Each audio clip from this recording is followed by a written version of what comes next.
Admiral Ho stood at the window of his office and looked at the stars. Earth floated below him, blue and green and full of life. He had spent 40 years protecting that planet. He had given everything to keep humanity safe. And now, after all those years, the galaxy had told him that humans were nothing but animals. The message had come 3 hours ago. The Galactic Council, that great gathering of alien species, had made their decision. Humans were too dangerous, too violent, too primitive. They would be locked inside their own solar system forever. No human ship would be allowed to travel beyond the edge of their star's light. Any human vessel that tried to leave would be destroyed. Ho was 72 years old. His hair was gray and his face was lined with wrinkles, but his eyes were still sharp and his mind was still quick. He had seen many things in his long life. He had watched humanity reach for the stars with hope in their hearts. He had seen them meet alien life for the first time, and he had watched, year after year, as those aliens treated humans like dirt beneath their feet. The door behind him opened. He did not turn around. He already knew who it was. Walked into the room slowly. Her footsteps were soft on the metal floor. She stopped a few meters away from her father and said nothing. She just stood there, waiting. Ho finally turned to look at his daughter. What he saw broke his heart. Was 35 years old. She had her mother's beautiful face and her father's strong spirit. She had spent 10 years as a diplomat, traveling to alien worlds and trying to build bridges between species. She believed in peace. She believed that if humans just tried hard enough, they could earn the respect of the galaxy. Now her face was pale. Her eyes were red from crying. There was a dark bruise on her cheek, and dried spit still marked her uniform. "Tell me what happened," Ho said quietly. Took a deep breath. Her voice shook when she spoke. "I went to the council chamber to make our case. I had prepared for months. I had all the data, all the arguments. I showed them how humans have changed, how we stopped our wars, how we cleaned our planet, how we reached out with open hands." She paused and wiped her eyes. "They laughed at me, Father. They laughed like I was a pet doing tricks. The ambassador called me a trained beast. He said humans were nothing but violent animals pretending to be civilized. Then he walked up to me and spat in my face, right there in front of everyone. And nobody said a word. Nobody defended us." Ho felt something cold settle in his chest. It was not anger. Anger was too small a word. This was something deeper, something that had been building for decades. "And the vote?" he asked. "Every species voted against us," whispered. "Every single one. They want us caged like animals in a zoo. They said if we try to leave our system, they will burn Earth to ash." Ho nodded slowly. He walked to his desk and sat down. His bones ached, but his mind was clear. He had hoped this day would never come. He had prayed that somehow, someday, the galaxy would see humans as equals. But hope was a luxury he could no longer afford. "Do you remember what I told you when you were young?" he asked his daughter. "When you first said you wanted to be a diplomat?" Nodded. "You said the galaxy would never respect us. You said they only understand strength." "And what did you say to me?" Tears rolled down his face. "I said you were wrong. I said kindness could change the universe." Ho stood up and walked to his daughter. He gently wiped the dried spit from her uniform. Then he cupped her bruised face in his old hands. "You were not wrong to hope," he said softly. "Hope is what makes us human, but these aliens have made their choice. They had 100 years to treat us with basic decency. Instead, they chose cruelty. They chose to humiliate us. They chose to cage us." His eyes grew hard. "Now they will learn what happens when you corner her." Looked at her father with wide eyes. "What are you going to do?" Ho walked back to his desk and pressed a button. A hologram appeared in the air, showing the faces of 12 men and women. These were the fleet commanders of Earth's united military. They represented every nation, every culture, every corner of humanity. "Commanders," Ho said, "the Council has declared us animals. They have ordered us locked in our own system. They have threatened to destroy our world if we disobey." The commanders listened in silence. Their faces were grim. "For 60 years we have pretended to be weak," Ho continued. "We have hidden our true strength. We let them mock us. We let them abuse us. We did this because we hoped for peace. That hope is now dead." He paused and looked at each face on the screen. "It is time to show the galaxy what humans really are. Activate Protocol Dawn. Call every ship. Wake every soldier. The fleet moves in 48 hours." One of the commanders, a woman named with short black hair, leaned forward. "Admiral, are you certain? Once we do this, there is no going back." Ho looked out the window at the stars. Those distant lights had always seemed so beautiful to him, so full of promise. Now they just looked cold. "They spat on my daughter," he said quietly. "They called us beasts. They threatened our children and our home. I am done asking for respect. Now I will take it." He turned back to the screen. "Humanity goes to war." The commanders saluted as one. The hologram flickered and disappeared. Ho was alone with his daughter once more. Stood frozen, her mind racing. "Father, we cannot win against the entire galaxy. Their fleet is massive. Their technology is advanced. We are just one species." Ho smiled.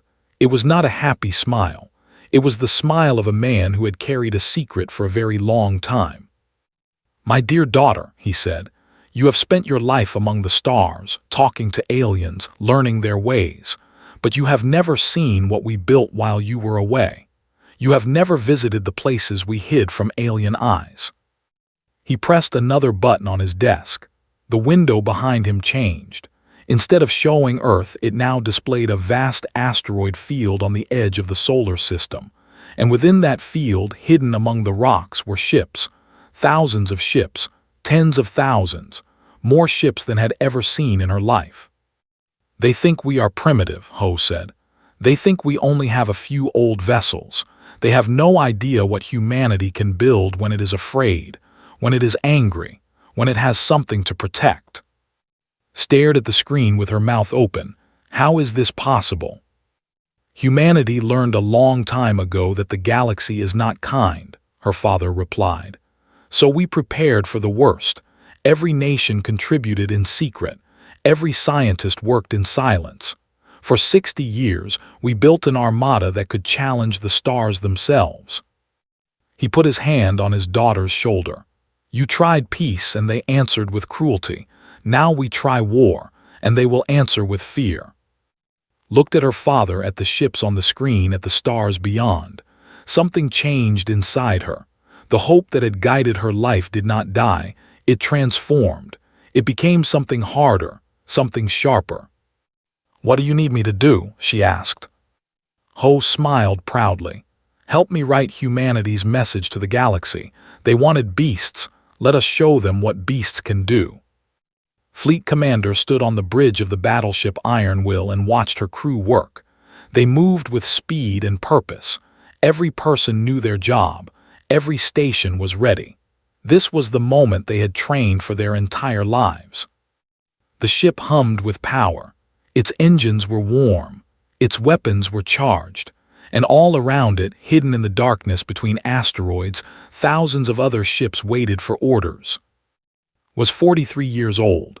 She had spent 20 years in the fleet, rising through the ranks with skill and determination. Her brother, Sung, served as captain of the destroyer Silent Thunder. They had grown up together on the coast of Korea, watching ships sail across the ocean and dreaming of sailing among the stars.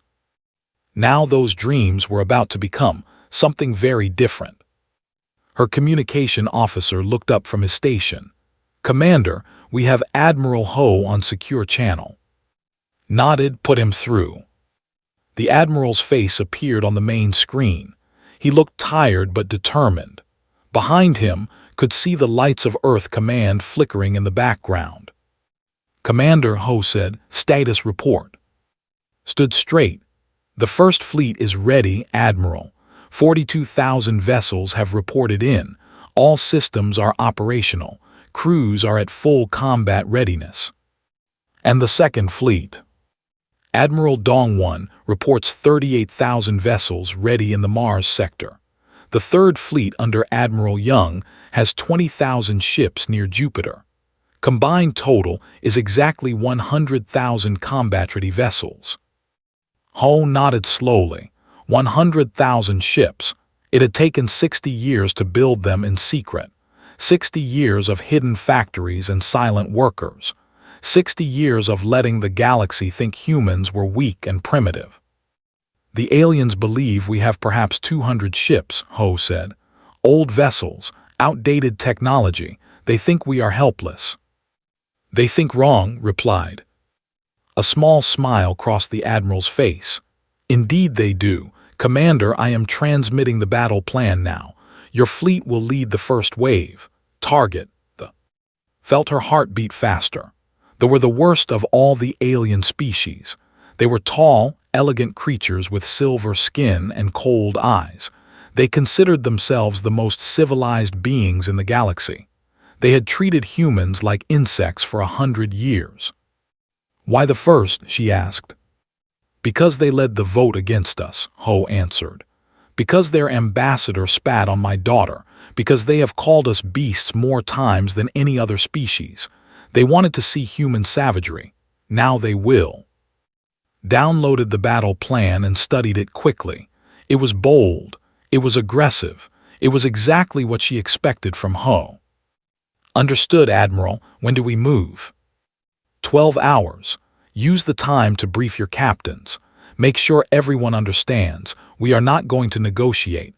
We are not going to warn them. We are going to appear in their skis and show them what fear feels like.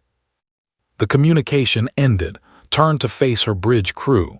They were all watching her, waiting. She could see the tension in their faces. This was the moment that would change everything. You heard the Admiral, she said. Contact all ship captains, meeting in the war room in 1 hour. The crew jumped to action. Messages flew across the fleet. Captains prepared to gather.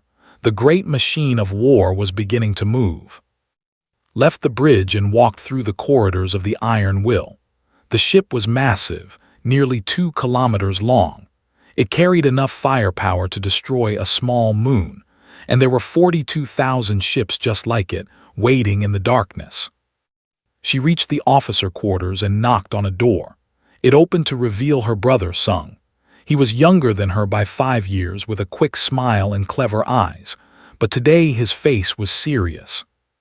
I saw the orders, he said. The good choice. Entered his room and sat down on a chair. Are you ready for this? Sung poured 2 cups of tea and handed one to his sister. I have been ready for 20 years. Every time an alien looked at me like I was garbage. Every time they refused to let humans into their stations. Every time they laughed at our ships and called them toys. He took a sip of tea. Yes, sister, I am ready.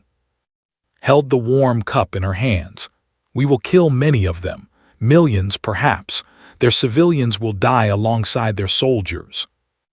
And how many human civilians have they let die? Sung asked quietly. How many of our colonies did they refuse to help? How many of our ships did they strand in deep space because they would not share fuel? They have treated us like animals for a century. Now they will see what animals do when threatened. Nodded, her brother was right. The galaxy had given humanity no choice. They had tried peace. They had tried diplomacy. They had sent their best and to beg for basic respect, and in return they received only contempt. 1 hour later, the war room was full of captains. They came from every nation on Earth. They spoke different languages and came from different cultures. But here, in the fleet, they were all the same. They were all human. Stood at the front of the room and activated the holographic display. A map of the galaxy appeared, with the system highlighted in red. This is our target, she said. The population, 12 billion, defense fleet, approximately 2,000 ships. They have orbital stations, planetary shields, and ground-based weapons. A captain from South America raised his hand. Commander, how do we approach without being detected? Their sensor network covers the entire system. Smiled. We do not hide. We do not sneak. We jump directly into high orbit around their planet, all 42,000 ships at once. We appear out of nowhere like ghosts from the void." The captains murmured among themselves. This was incredibly bold. Most naval tactics involved careful approaches, flanking moves, and strategic positioning. What was describing was something else entirely. "They believe humans are cowards," she continued. "They believe we will never fight back. They believe our ships are weak and our soldiers are afraid. We will prove them wrong in a single moment. When they see 42,000 warships appear in their sky, they will understand the truth." Another captain, a woman from Japan, spoke up. "What are our orders regarding civilians?" "Military targets only," replied firmly. "We destroy their fleet, their stations, their weapons. We do not attack their cities unless they attack ours first. We are not monsters. We are soldiers. The goal is not to murder their people. The goal is to break their spirit." The captains nodded. They understood. This was about sending a message, not committing genocide. Looked at her brother across the room. Sung nodded once, his eyes full of determination. "In 10 hours we make the jump," said. "For 60 years humanity has been quiet. We have been patient. We have been kind. That era is over. Now we show the galaxy that humans are not to be ignored. We are not to be mocked. We are not to be caged." She raised her fist. "We are the children of our planet tried to kill us every single day, and we survived. We survived ice ages and plagues and wars. We survived monsters and disasters and our own mistakes. If Earth could not destroy us, what chance does the galaxy have?" The captains roared their approval. The sound echoed through the war room like thunder. Sung moved to stand beside his sister. "They said we are beasts," he called out. "They said we are primitive savages. Well, let us go teach them what savages can do to those who threaten our home." The captains began to file out, returning to their ships to prepare. The countdown had begun. In 10 hours, the largest fleet humanity had ever assembled would jump across the stars. In 10 hours, they would learn that some animals should never be cornered. Watched them go. Her heart was steady. Her mind was clear. She had waited her whole life for this moment, not for war, not for killing, but for the chance to show the galaxy that humanity deserved respect. She turned to the window and looked out at the stars. Somewhere out there, they were going about their lives, thinking they were safe, thinking humans were weak. They were wrong. The sky was purple and beautiful. Twin suns hung in the horizon, casting long shadows across the crystal towers of their capital city. Citizens walked through the streets without worry. Children played in parks. Artists painted pictures of the sunset. It was a peaceful day on a peaceful world. Then the sky split open. 42,000 human warships appeared at once. They came out of faster-than-light travel in perfect formation, spreading across the entire planet like a metal cloud. The sudden arrival sent shockwaves through the atmosphere. Windows cracked. Buildings shook.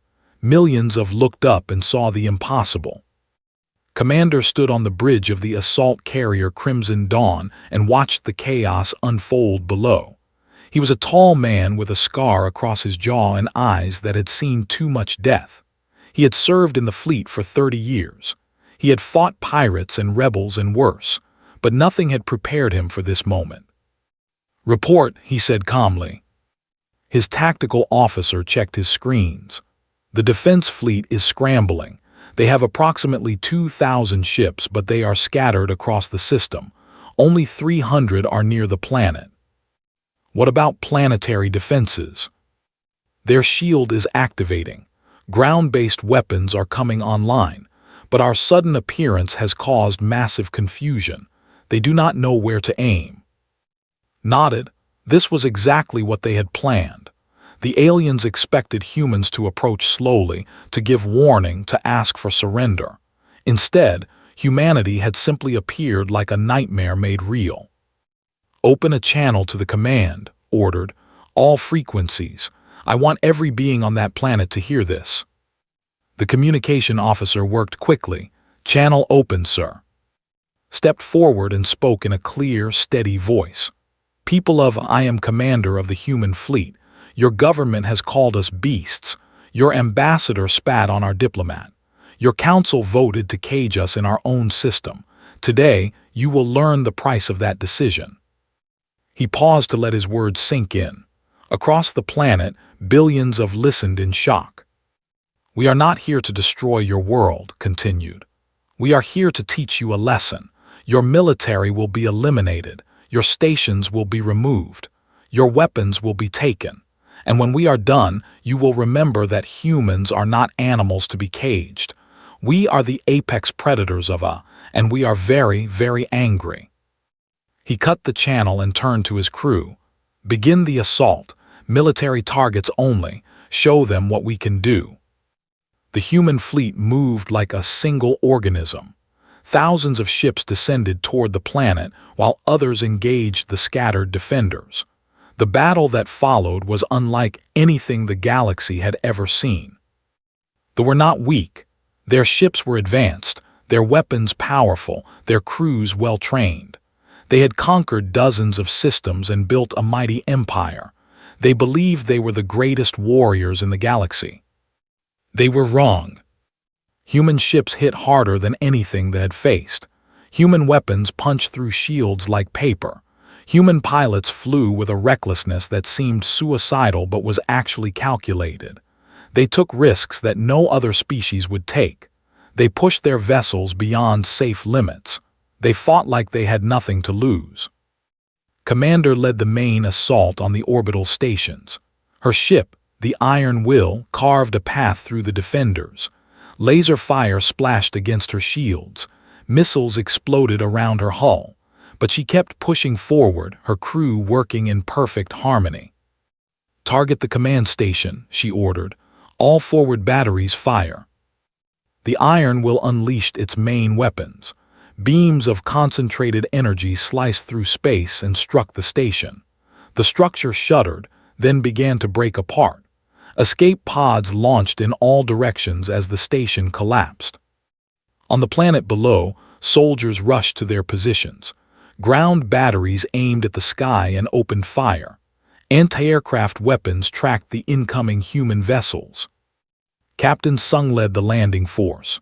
His ship, the Silent Thunder, descended through the atmosphere with 200 other vessels. Fire streaked past them as they dove toward the surface. "Landing in 60 seconds, his pilot reported. "Heavy resistance expected." Sung checked his weapon one last time. He wore the standard human combat suit, a heavy armor that protected against vacuum, radiation, and most energy weapons. His helmet displayed tactical information in real time. His boots were magnetic for zero-gravity combat. His muscles were enhanced by mechanical supports that made him stronger and faster than any natural human. The ship touched down hard on the outskirts of a military base. Sung was the first one out, his boots hitting soil. The gravity here was light, only 70% of Earth. He felt like he could fly. Soldiers were waiting for them. They were tall creatures, elegant and graceful, with silver skin that shimmered in the sunlight. They wore light armor and carried energy rifles. They looked at the humans with cold contempt. Then the fighting began. They expected humans to be slow and clumsy. They expected the heavy gravity of Earth to have made humans weak and sluggish. They were terribly, fatally wrong. Sung moved like a predator. He crossed the distance between himself and the first in seconds.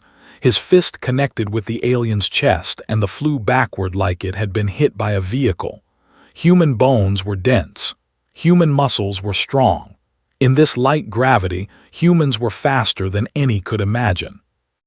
The human soldiers spread out, taking the base with brutal efficiency. They did not use cover the way other species did. They charged directly at enemy positions. They took hits that would kill other beings and kept fighting. They began to understand something terrible. They were not fighting soldiers. They were fighting something from a nightmare. An officer watched from a command bunker as his forces collapsed. He had studied humans in school. He had been taught that they were primitive beings, barely civilized, weak from their heavy gravity and toxic atmosphere. The teachers had shown pictures of humans struggling to lift small weights, sweating in temperatures that found pleasant. Nobody had told him what humans could do when they were angry. The bunker door exploded inward. Sung walked through the smoke, his armor scorched but intact. The officer raised his weapon, but Sung crossed the room in 2 steps and knocked it away. "Your war is over," Sung said through his helmet speaker. The translator made his voice sound cold and mechanical. "Surrender your base." The officer looked at this human, this being from this creature that had just torn through an entire military base like it was made of paper. And for the first time in his long life, the felt true fear. "I surrender," he whispered. Across the planet, similar scenes played out. Human forces landed at every major military installation.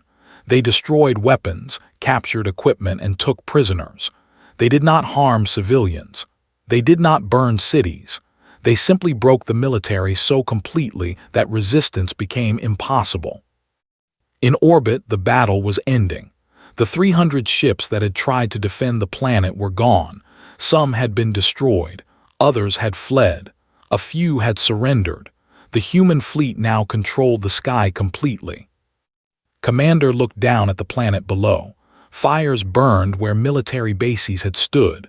Smoke rose from destroyed stations, but the cities were intact. The civilians were alive. "Contact the government," he ordered.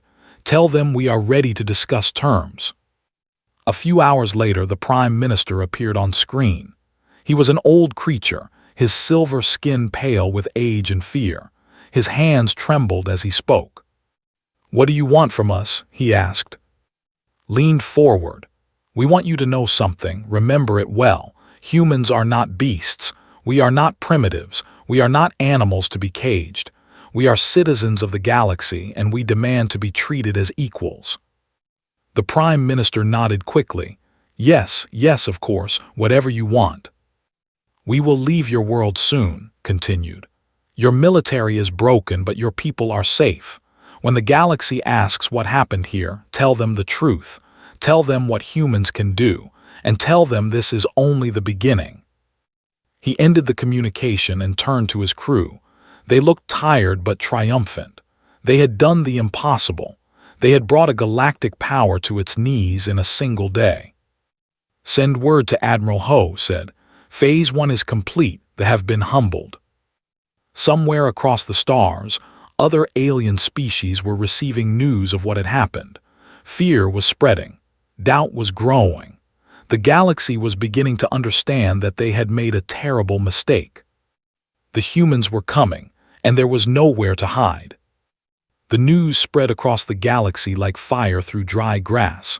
They had been defeated, not in a long war, not after years of fighting, in a single day. One rotation of their planet and their entire military was gone. Their orbital stations were rubble. Their weapons were dust. Their pride was shattered. The Galactic Council met in emergency session. Representatives from 100 different species gathered in the Great Hall on the neutral world of. The room was filled with noise as delegates shouted at each other, pointed fingers, and demanded answers. High Counselor Mirth, a tall being with blue skin and 4 arms, stood at the central podium and tried to restore order. He had led the council for 30 years. He had never seen chaos like this. "Silence," he commanded. The room slowly grew quiet. "We must discuss this situation calmly. The humans have attacked one of our member worlds. This is a clear act of war." A delegate from the species stood up. He was covered in sharp spines and had a voice like grinding rocks. "We voted to contain the humans. We declared them primitive beasts. We threatened to destroy their planet. What did we expect them to do?"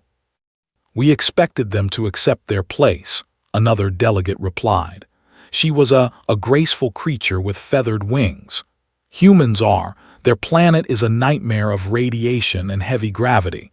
They should be barely surviving, not conquering worlds."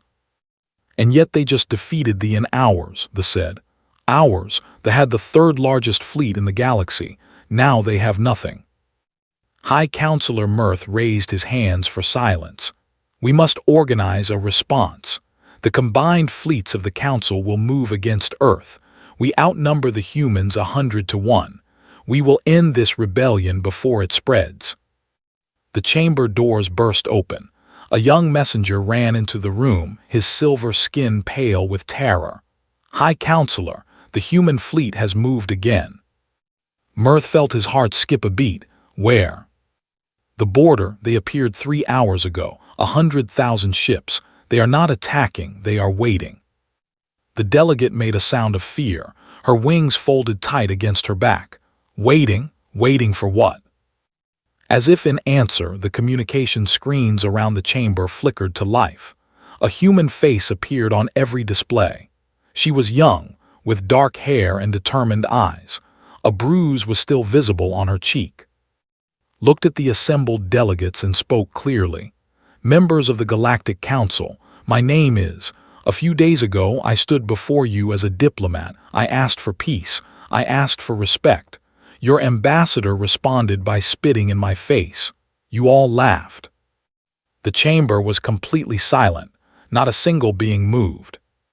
Now I come to you with a different message, continued. The human fleet stands ready at your borders, 100,000 warships. Each one carries enough firepower to devastate a planet. You have seen what we did to that was one fleet. We have 3. She paused, letting the numbers sink in. 300,000 human warships, more than any single species in the Council possessed, more than most of them combined.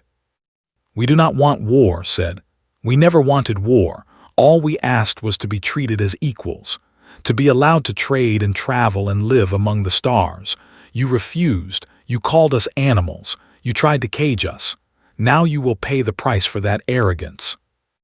High Counselor Mirth stepped forward. What are your terms?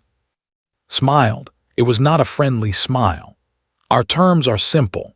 Humanity will be recognized as a full member of the Galactic Council. We will have equal voting rights, equal trade access, and equal travel privileges. Any species that refuses will be considered hostile. Any species that attacks human vessels or citizens will face the full response of our fleet. That is unacceptable, a delegate shouted. You cannot force your way into the Council through violence. Can we not? Asked calmly. Tell me, how did they gain their seat? Was it through peaceful negotiation? Or did they conquer 3 systems first? How did they join? Did they ask nicely? Or did they crush 2 species into submission before anyone would talk to them? The chamber went quiet again. Was right. Almost every major species in the Council had earned their place through war. They had just never expected a species to do the same. You have 24 hours to vote, continued. Accept humanity as equals or we continue our campaign. The next target will not be as merciful as we will not simply break your military. We will take your worlds. We will occupy your stations.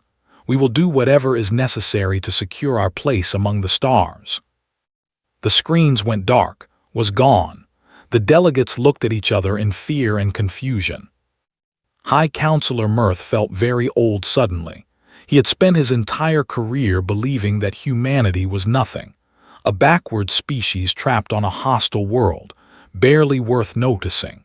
He had voted against them himself just days ago. He had laughed when the ambassador insulted their diplomat. Now he understood his mistake. We must discuss, he said weakly. We have 24 hours. The chamber exploded into argument. Some species wanted to fight. They believed their combined fleets could still defeat the humans. Others wanted to surrender immediately. They had seen the footage they knew what humans could do. A few hours later, the arguments were still continuing, but something unexpected began to happen. Species that had long been rivals started talking to each other. Old enemies found common ground. The fear of humanity was bringing them together in ways that nothing else could. The delegate approached the representative. We have been enemies for centuries, he said. Our ancestors fought wars. Our people hate each other, but we must face the truth. If we fight the humans, we will lose, both of us." The nodded slowly. "What do you suggest?" "We vote to accept them. We give them what they want. Then we work to ensure they do not become the new tyrants of the galaxy." Similar conversations happened throughout the hall. Species set aside old grudges. Ancient hatred faded in the face of common fear. The humans had done something remarkable without meaning to. They had begun to unite the galaxy against themselves.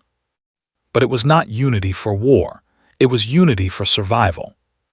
When the vote finally came, it was not close. 87 species voted to accept humanity as full members of the Council. 13 voted against. Those 13 were mostly small, isolated species with little to lose. High Counselor Mirth recorded the result and prepared to contact the human fleet. His hands shook as he opened the communication channel. Appeared on screen again. She looked tired but satisfied. "The Council has voted," Mirth said. "Humanity is accepted as a full member with equal rights and privileges. The restriction on your travel has been lifted. The threats against your world are withdrawn." Nodded. "Thank you, High Counselor, we accept." "May I ask you something?" Mirth said hesitantly. "If we had voted differently, would you really have attacked more worlds?" Was silent for a long moment. When she spoke, her voice was soft. "My father built those ships because he feared this day would come. He hoped it never would. Every human hoped we could earn our place peacefully. You gave us no choice." She paused. "We do not want to be conquerors. We do not want to rule the galaxy. We just want to live among the stars like everyone else. Is that so much to ask?" Mirth felt shame settle into his heart. He remembered how he had dismissed humans, how he had mocked their primitive ships and their violent history, how he had assumed they would never matter. "No," he admitted, "it is not much to ask at all." "Then learn from this," said. "Treat others as you wish to be treated. It is a simple rule. Even beasts can understand it." The communication ended. The council chamber was silent. The delegates looked at each other with new understanding. They had spent centuries building their civilization. They had believed themselves the masters of the galaxy. A species from a poison world with crushing gravity had just taught them humility. The news reached Earth within hours. Admiral Ho stood at his window and watched the celebrations begin.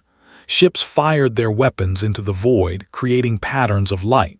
Music played from every station. People danced and cried and laughed. Humanity had won. But Ho did not celebrate. He was too old, too tired. He had built an armada for this moment, hoping it would never be used. Now it had been used and the galaxy would never forget.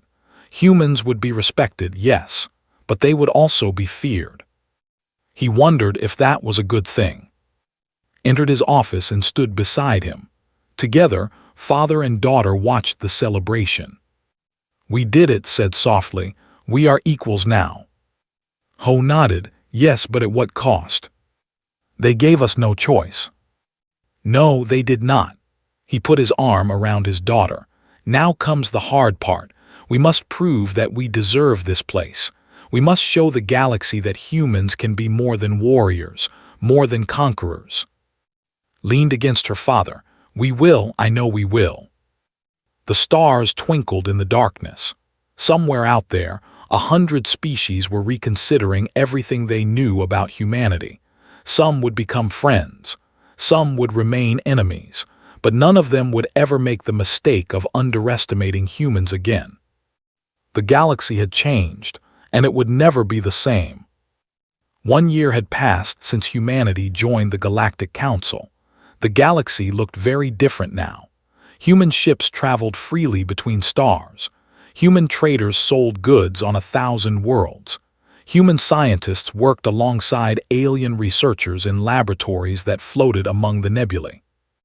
Admiral Ho walked slowly through the halls of the new human embassy on.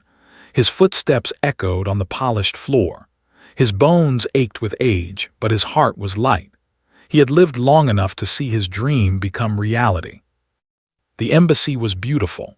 It combined human architecture with alien designs, creating something entirely new. Gardens filled with plants from both Earth and other worlds grew in every corner. Fountains played music from a dozen different species. It was a symbol of what humanity hoped to build, a bridge between worlds. Waited for him in the main hall. She wore the formal robes of a council ambassador, now deep blue with gold trim. The bruise on her face had long since healed. In its place was a confidence that seemed to shine from within. "Father," she said, embracing him gently, "you look well." "I look old," he replied with a smile, "but I feel young today. This is a good day." "The best day," agreed. "Are you ready?" Ho nodded. Together they walked toward the council chamber. Today was special. Today, humanity would officially take its seat among the stars. The great hall was packed with representatives from every species in the galaxy. Ho recognized faces he had once considered enemies. The ambassador was there, a younger official who had replaced the one who spat on. He nodded respectfully as the humans passed. The delegate raised a spiny hand in greeting. Even the, once so proud and dismissive, bowed their feathered heads. High Counselor Mirth stood at the central podium. His blue skin had grown paler in the past year. The stress of recent events had aged him, but his 4 hands were steady as he gestured for silence. "We gather today to welcome humanity to the Galactic Council," he announced. "1 year ago, we made a terrible mistake. We judged them by their origin, not their potential. We called them beasts. We tried to cage them. They showed us how wrong we were." He paused and looked at Ho. Something like respect flickered in his eyes. "Admiral Ho of Earth, please approach." Ho walked to the podium. 100 alien eyes watched him. He remembered a time when those eyes would have been filled with contempt. Now they held curiosity, wariness, and perhaps the beginning of acceptance. "Admiral," Mirth continued, "you built the fleet that changed everything. You led your people through the darkness. You fought for humanity's place in the stars. Today, we honor that struggle." An aide brought forward a ceremonial crystal, the symbol of council membership. It glowed with inner light, pulsing like a heartbeat. "This crystal represents your species' voice in the galaxy," Mirth explained. "Guard it well. Use it wisely. May it shine for 1,000 generations." Ho took the crystal carefully. It was warm in his hands. He looked at it for a long moment, thinking about everything that had led to this point. The decades of preparation, the years of insults, the moment when his daughter came home with spit on her face, the war that followed. "Thank you," he said simply. "We will honor this gift." The chamber erupted in applause. Not enthusiastic applause, not yet, but polite, genuine recognition. It was a start. After the ceremony, there was a reception. Delegates mingled and talked. Ho found himself surrounded by curious aliens asking questions about Earth, about humans, about everything. A young approached him nervously. She was barely an adult by her species standards, with bright silver skin and wide, uncertain eyes. "Admiral," she said, "may I speak with you?" Ho nodded, "Of course." "My uncle was on one of the stations your fleet destroyed," she said. "He survived, but he lost his arm. For a long time I hated humans. I thought you were monsters." Ho listened quietly. He had expected this.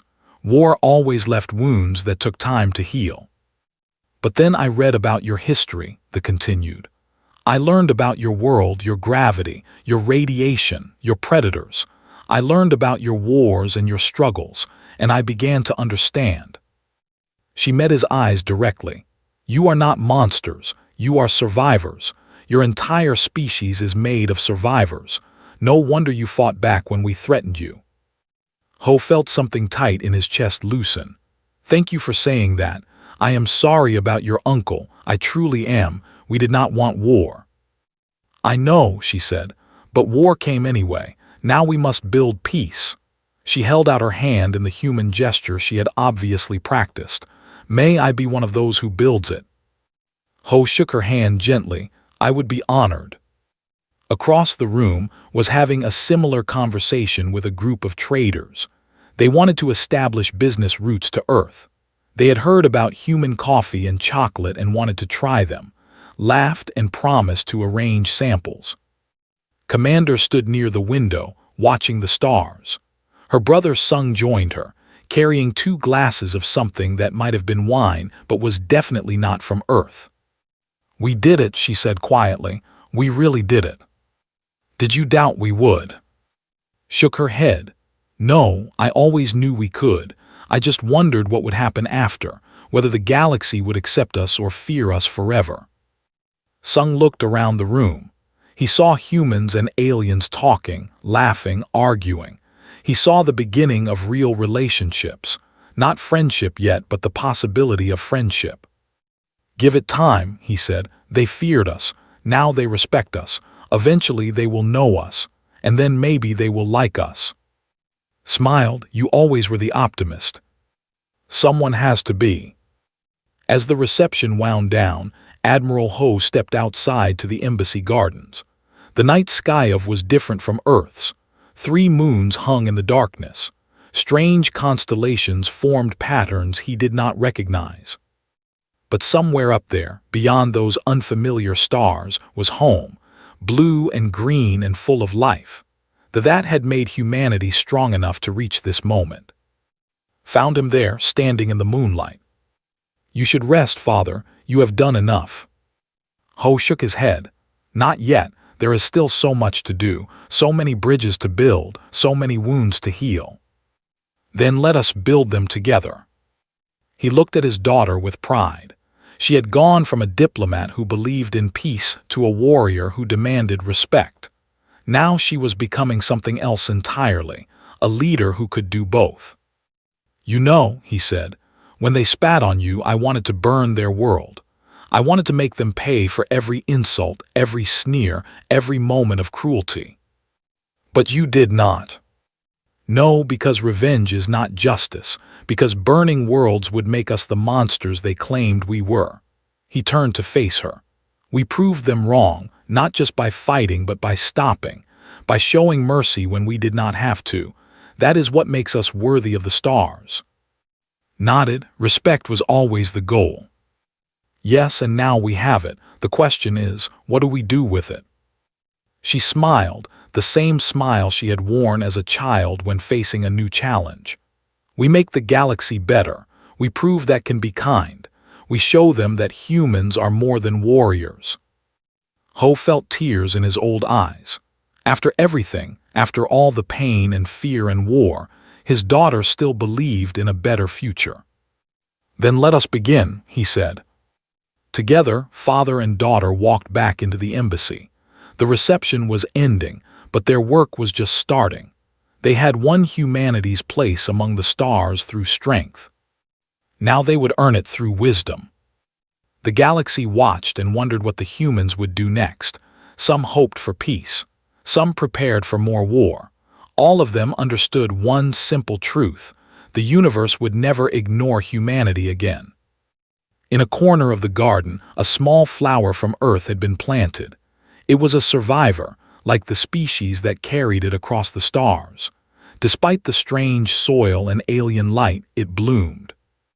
It was the first of many.